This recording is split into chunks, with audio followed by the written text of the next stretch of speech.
Hey, goal friends, it's me, Adrian, or Aiden. Either way, I'm still your host, and you are still listening to Susto, the podcast of Uki Spooky Scary Stories. Thank you for tuning in. Welcome back. If this is your first time, welcome. I did notice that I had some new followers online, so I'm assuming that also means that you're new listeners. So, again, if this is your first time, welcome. Thank you so much. A really quick update, especially for the new listeners, because I've been hearing this a couple times. If you start listening from the very beginning, which you probably won't hear this, I'm going to have to post this on the socials as well, which is at Susto Podcast on Twitter, TikTok, Facebook, and Instagram. But if you're hearing this and you want to go back to the very beginning and listen, the very first episode, which is, of course, a classic, The Story of La Llorona, it's episode 1, or it's supposed to be. But when I migrated the show from its RSS feed, which is basically when I moved the show from its online host. Should have just said that. The first time that I did that episode got lost, or I don't know what happened to it, but I noticed that it wasn't on the feed, so then I had to go put it back. Now it's between episodes 11 and 12, but it's listed as re-upload episode 1 La Llorona. So if you'd been wondering about where episode 1 is, or if again you're planning on going to the very beginning and listening to them, which if you're doing that, thank you so much. It's a lot of content to go through. I know the episodes are shorter than some other podcasts. I listen to podcasts that are sometimes 2-3 hours long, but I listen to them in chunks. Either way, thank you for doing that. Super appreciate it. Speaking of thank yous, I need to give a big thank you to all of my patrons for the month of June, which also happy Pride Month. I want to give a huge thank you to all of my patrons. That's patreon.com/SustoPodcast. That's going to be Dottie, Anna, Desiree, Monica, Jeannie, Cami B, Lori, Karen, Julie-Ann, Amanda, Angelin Co, Sam, Josette, Victoria, D, Eva, Mario, April, Luther, Alejandra, Sadie, and Liza. Thank you all so much for your continued support. I say this in the letters to you when I write them, but I mean it every time. It means so much to me. Doing this show is so much fun, and it's a passion project of mine, so of course I would do it without my patrons, but you all make it that much more worth it and that much more fun, to be honest, because I get to do extra little things and send you goodies every now and then. So again, thank you so much. I will say about this episode, so 2 things. I feel like it's going to be a short one. I don't have a lot of context on it, and I'll explain that to you after, of course, but before you listen to it, I do want to give a trigger warning. There are mentions of suicide in this story, so if you are someone who is sensitive to that, or if that is a trigger for you, listener discretion advised. With that being said, we will go ahead and jump into today's episode, which is the story of La Muerte Blanca.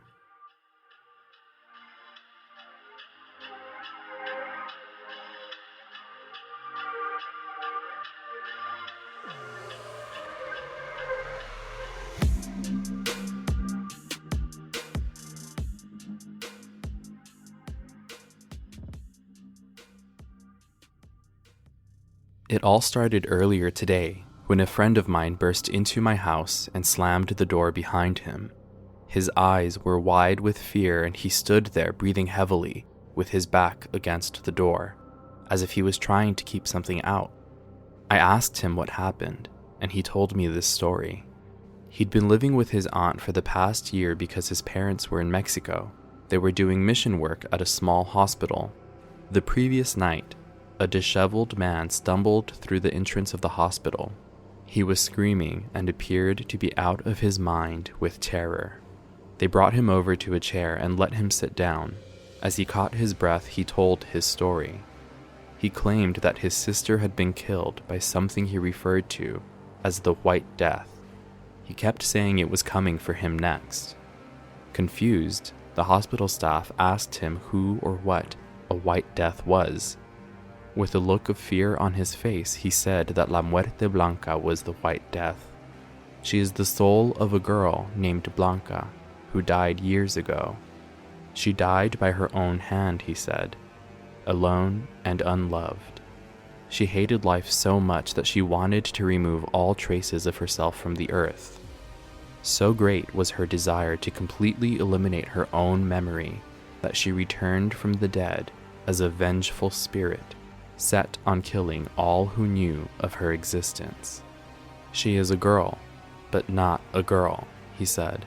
She's not dead, but not exactly alive. She has cold, black eyes and cries blood. She moves as if she's floating above the ground.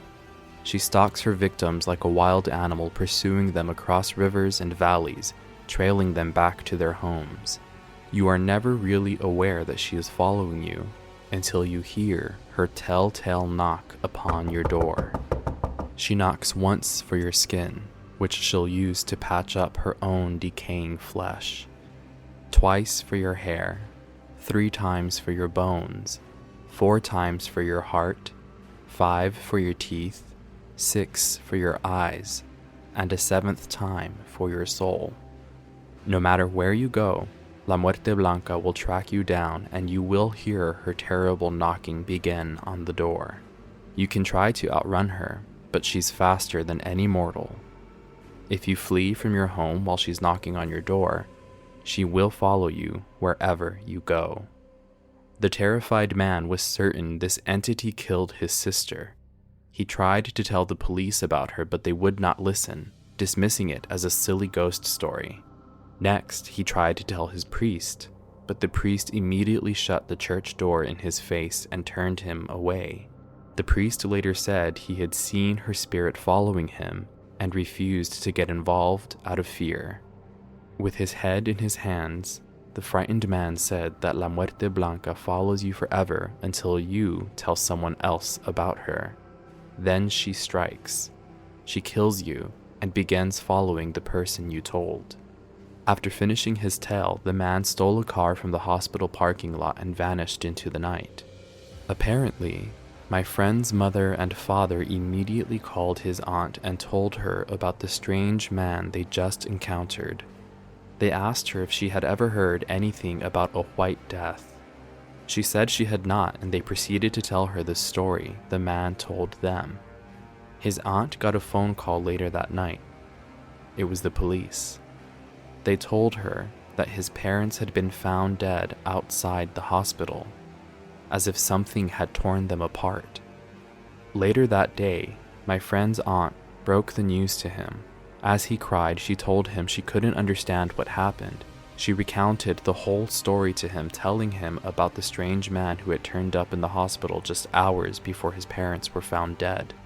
She even told him how the man had given his parents a weird and disturbing story about someone called La Muerte Blanca. When he hung up the phone, he struggled to come to terms with what happened. It almost didn't seem real to him.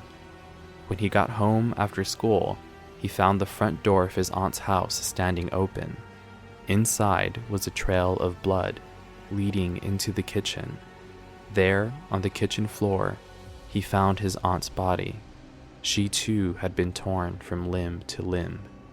In shock, he ran out of the house and all the way across town, never looking back, until he reached my house. As he told me this story, I could hardly believe it. Within the space of a day, his mother, his father, and his aunt had been murdered.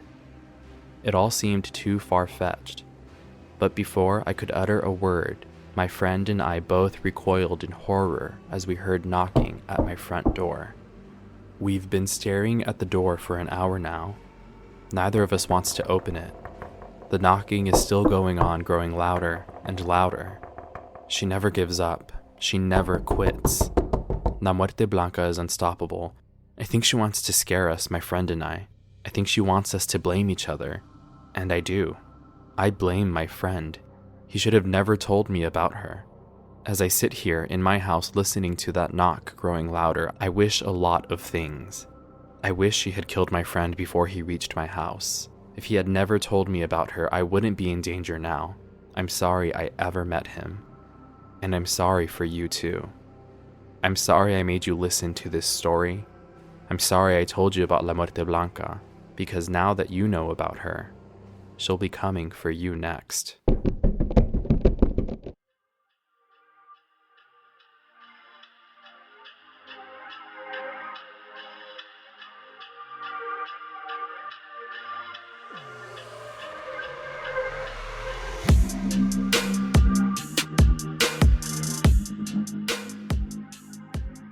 Okay, first, let me just say sorry. this idea of an evil entity or spirit or whatever that just plays tag basically with people. You know what it is? And I'm going to show my age again here. It's one of those chain emails. If you don't send this to 15 people, you're going to miss your car payment for 3 years or something like that. It's definitely one of those things. And we've seen movies about it, like that It Follows. It's in the title. It Follows it, and which I've actually never seen that movie, but it's very that. It's very chain email, text chain, woo-woo, superstitious. You have to, which I understand why people, I guess, would do that now, because let's just be very honest and very real. If you are on the internet and you are posting stuff, if you are consistently posting stuff, the ultimate goal is become rich and famous. Even if we don't, at least that's how I feel. And obviously here I am, making content because I do love it, but who doesn't want to be rich and famous? I know some people are not built for it, but sign me up. And it's very that. So that what I'm trying to say, follow me, is that I understand why people would make that kind of content now, because pretty much anything can be monetized. If you get enough views, enough engagement on something that you post online, I'm getting there slowly to my point, is I don't understand why people used to do that in emails. Because with an email, it was like, if it got sent to 15 people, then yeah, cool, the chain would keep going. But the initial sender never didn't get anything out of that. There was no engagement. There was no, you know what I mean? So I'm like, why would people send those? Anyway, but why is the vengeful? Well, I mean, we know her motive is she doesn't want people to know that she exists or ever existed. I think this is a great story, and also I did get this story from a website called Scary for Kids. So this is actually a website that I've seen before, and it's a website with scary stories. It seems that it's supposed to teach kids about grammar and storytelling and whatnot, but I did go in and change a few things here and there. This will all be in, of course, the Susto Google Docs and Patreon, but I felt like this was a very quintessential around the campfire at the slumber party, the overnight school field trip, camp, whatever scary story that you would tell with people. It was really good because then it leaves that lingering fear. Also, I'll say it now, I'm not trying to put any negative energy on you all. I started reading this story a couple days ago, and I haven't heard. You know what? I don't even want to say it because next time I hear knocking, I'm gonna jump. But you will be fine. Like I said before the story as well, there wasn't a lot of context, and that's why I feel like this is a very quintessential campfire ghost story kind of thing, because with some other stories, I've been able to venture into the ideas of patriarchy, misogyny, substance abuse. There's different versions of the story, but I'm not gonna lie, I tried searching the title of this, which is La Muerte Blanca, or the White Death. I mainly found just this one story. One of the websites that I found it on said the origin is from Mexico, but again, I had a hard time finding any other results that showed it coming from somewhere else. I will say the only other thing that kept popping up when I searched the White Death was something about this soldier from World War II, which had nothing to do with the story. It's just that was a nickname, is they called this soldier the White Death. But again, it had nothing to do with this story. So it made it very hard to search for this and to find more context and origin on this story. But again, it could be one of those things that someone just wrote recently and they're takes place in Mexico. There you go. So if you've heard anything about it, please let me know.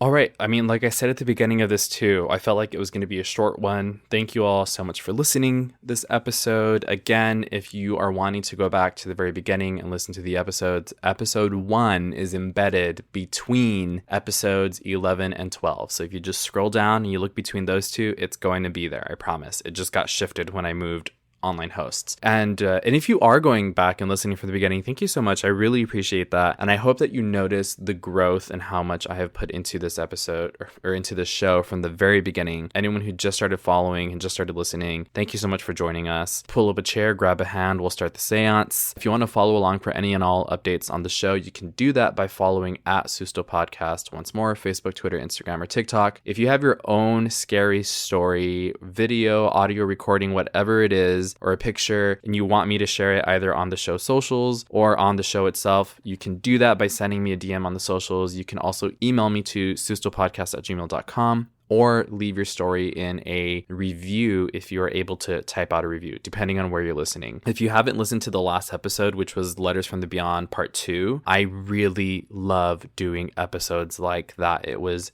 so fun. I love hearing from you all. So please send me more so I can do more episodes like that more often. You know what I mean? Once again, thank you so much to all the patrons. If you're interested in signing up for Patreon, you can visit patreon.com/sustopodcast. Check out all the tiers and all the perks that you can get from becoming a patron. And I will leave you with that and tell a friend.